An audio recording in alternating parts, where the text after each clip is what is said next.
Olá pessoal, meu nome é Luiz Gustavo. Meu nome é Jaqueline. Nós somos estudantes do curso de História da Universidade Federal Rural de Pernambuco e estamos hoje aqui para discutir um texto chamado Representação da Sociedade e do Poder, escrito por Ângela Barreto Xavier e Antônio Manuel Espanha. Esse texto foi publicado no livro intitulado A História de Portugal, quarto volume, sob a direção do professor José Matoso.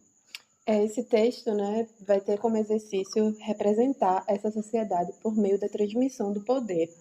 E aí esses dois autores eles vão falar sobre como ocorreu a reelaboração dessa construção sociopolítica do poder do século XVI até o XVIII, sobretudo em Portugal, analisando os condicionamentos mentais e conjunturais, apresentados por meio de dois modelos, que são os modelos, o modelo tradicional e o moderno, ou o modelo corporativista e o modelo individual, como os autores vão apresentar no decorrer do texto. Para a gente entender melhor esses dois modelos, o modelo tradicional, trazido pelos autores, ele tem essa visão corporativista de sociedade e é um pensamento conectado com o período tardo medieval. Então, a gente tem no centro desse modelo um cosmo que seria Deus e a ordem natural de todas as coisas. Então, o poder é dado através de Deus. Deus é o ser superior que promove toda a organização social. Já o modelo individualista, ele tem um caráter de laicização desse poder, né? Ele tenta se afastar desse modelo divino, não que Deus não seja mais o centro de uma sociedade, até porque a sociedade era totalmente cristã, digamos assim, mas ele percebe o mundo e percebe o poder com um afastamento, na verdade, do poder religioso da igreja, não necessariamente do poder divino. E ele começa a estudar e analisar a sociedade e essa representação do poder a partir do homem. O homem agora pode mudar as leis, pode formular leis, diferentemente do modelo tradicional, que é um modelo muito baseado na escolástica medieval, em que Deus é o ser da construção natural da sociedade. E como ser que vai reger todas essas leis, as leis como um caráter divino, elas logo se tornam imutáveis, E isso não vai acontecer nessa sociedade voluntarista, Que, como o Luiz Gustavo apresentou, não é que eles não tenham esse aspecto religioso, mas eles tentam se afastar dessa esfera clerical, digamos assim, E os autores, além da análise de conjuntura e desses modelos mentais, ele traz também uma questão econômica. E aí tem uma determinada altura do texto, ele vai falar que esses teóricos começam a se afastar das leituras mais tradicionais e vão ler os jus racionalistas do centro europeu. E aí ele fala que, sobretudo, holandeses, alemães e austríacos. E aí eu acredito que isso esteja muito relacionado a, talvez, o aburguesamento dessas sociedades do centro europeu, como a própria Alemanha, que a gente sabe que desde da Reforma protestante, Lutero mesmo se refugiou com os príncipes alemães, porque os príncipes alemães tinham um objetivo de se afastar desse poder da Igreja Católica, Então eu acredito que nessa tentativa de laicizar o pensamento, esses autores começam a ler essa literatura mais do centro europeu por conta disso. Na Espanha, em Portugal e na Itália, esse pensamento corporativista vai sobreviver por um período bem maior, sobretudo até os meados do século XVII, que é também quando vai começar a aparecer essa questão voluntarista no seio da sociedade, A gente pode encontrar esse modelo muito mais forte na própria sociedade francesa, que é o principal modelo de análise para o que de fato foi o absolutismo europeu. A França é essa representação do que é esse poder centrado de fato no rei. Embora os autores apresentem que em Portugal essa influência da França ela aconteça de forma muito fraca. Porque, como o próprio texto vem falar, a própria ideia da mediação popular sobrevive no território da política portuguesa muito fortemente até quase que o século XVIII, Isso. E aí para trazer essa análise conjuntural, trazendo de fato a discussão para Portugal, né, que o texto prevalece, os autores vão trazer exemplos como a própria restauração portuguesa de 1640, né, que é quando o Dom João IV ele é colocado no trono, né, que muitos autores trazem isso como um golpe palaciano, né, quando você tira o poder da monarquia espanhola e traz os portugueses de volta à centralidade do poder português. E ele também traz a crise de 1667, que é quando o Dom Pedro, que é o Dom Pedro II de Portugal, vai tentar, e na verdade consegue, através dos próprios poderes da nobreza, retirar o seu irmão, o Afonso VI, do poder, e a tentativa de assassinato de Dom José, lá no século XVIII, né?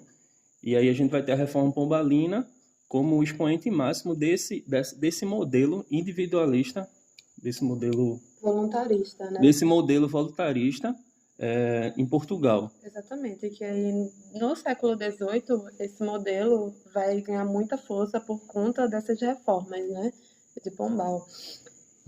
E trazendo esses exemplos da própria coroação de Dom João ou da deposição do Afonso, os autores trazem esses exemplos para mostrar como essa participação, esse contrato social realmente ainda era posto em prática em Portugal, na medida que foi feito um conselho e reuniões de nobreza para poder retirar esse rei do poder, né? E no caso seriam os reis, né? Já que a gente tinha um rei espanhol até 1640 e o próprio rei português em 1668, na verdade. Exatamente, mas aí é importante ressaltar, né, que embora esses conselhos eles tenham acontecido, eles não enfraqueceram essa questão do poder da monarquia, né? Eles eram, como é que eu posso falar, consultados de forma extraordinária. A criação desses conselhos eles vão estar diretamente ligados a essa questão da má fluidez desse poder, né? Ou seja, se você tem um monarca que teoricamente não está fazendo com que esse poder flua como ele deveria fluir, aí possa ser que esses conselhos eles sejam acionados. Não é uma coisa vulgar ou feita a qualquer momento, porque como eu falei, não é uma ferramenta para enfraquecer a monarquia, porque a monarquia ela não estava sendo enfraquecida, né? Muito pelo contrário. Até porque o rei seria a cabeça do Estado, né? Então ele representa todo o território, ele representa um Estado. Então, a partir do momento que ele é incapaz de governar, né, existe uma teoria, existe uma literatura que vai dar o aval e sustentar, né, vai dar fundamento para que esse rei seja retirado do trono. E aí, como o Jacqueline está falando, não é questão de enfraquecimento. Na verdade, eles viam isso, na verdade, como um fortalecimento da monarquia. Porque se você tem um rei fraco, então, assim, toda uma estrutura social e a simbologia do poder também está fraca. Então, a gente não pode deixar que isso aconteça. A gente precisa fortalecer e a gente precisa de um rei que represente toda uma estrutura social, né? Exato. E aí também, dentro desse aspecto, é importante ressaltar que dentro dos dois modelos de poder, essa figura do rei, ela estaria como uma figura central, né, nessa questão de emanar poder. Porque tanto no modelo corporativista como no voluntarista, esse poder do rei, ele vem de um caráter divino. O reforço desse novo modelo, que é esse modelo dito como moderno, né, que é o individualista, que se reforça após a reforma pombalina, na metade do século XVIII, não significa que, por mais que tenha esse fortalecimento do poder do rei, as cortes e a divisão tripartida da sociedade não existe. Ainda a gente vai ter o clero, a nobreza e o povo, né? Por mais que essa construção de povo, ela vá, como eu posso dizer, sendo reelaborada a cada construção social que esses territórios, essas monarquias, esses poderes vão da forma que vão se configurando. Exatamente. E aí também é importante falar que essa divisão, né, da pirâmide, ela não é assim tão fechada. Porque comumente a gente vê que você, por exemplo, tem o clero, a nobreza e o povo. Só que dentro dessa divisão tem diversas outras divisões que, de acordo com esses modelos, vão fluindo de formas diferentes. Até porque já no século XVIII a gente tá com a ascensão da classe burguesa muito forte. Então, a gente não tem mais só aquela nobreza natural, né? Que era a nobreza condicionada e promovida lá no modelo tradicional, né? Que é aquele modelo baseado no conceito mais medieval de sociedade. Aqui a gente vamos ter novas classes sociais e que essas classes sociais muitas vezes vão começar a ser incorporadas ao status de nobreza. Exatamente. E aí vai ter também uma reformulação do que é essa nobreza, né? Porque ela não vai estar ligada só à questão do marcador financeiro, mas também a esse marcador ligado ao comportamento desses indivíduos, né? E também a questão de doação de ofícios ou ascensão perante ofícios e tantas outras coisas que os autores vão estar trazendo, né? E essa análise dos autores é interessante porque a gente percebe que esse fortalecimento na figura do rei ele acontece após as reformas pombalinas, né? E Pombal era como eu posso dizer, é uma figura que ele promove o conhecimento ilustrado, né? Ele se baseava no próprias ideias iluministas, né? E as ideias iluministas, que são as precursoras do que venceu o fim do absolutismo na França, que seria o principal modelo desse controle, né? Na figura do rei, são as mesmas ideias que derrubam o absolutismo francês e são essas mesmas ideias que fortalecem o poder real em Portugal. Então, mais uma vez, a gente pode entender que essa leitura a partir da conjuntura é muito importante para a gente entender toda essa configuração, porque as próprias ideias iluministas elas são lidas de forma diferente a depender da conjuntura social de que aquele território, aqueles poderes estão vivendo, né? Estão produzindo, estão se consolidando. Exatamente, porque como a gente trouxe aqui, né, durante o nosso bate-papo, vão estar acontecendo outras coisas durante esse período de trânsito de poder.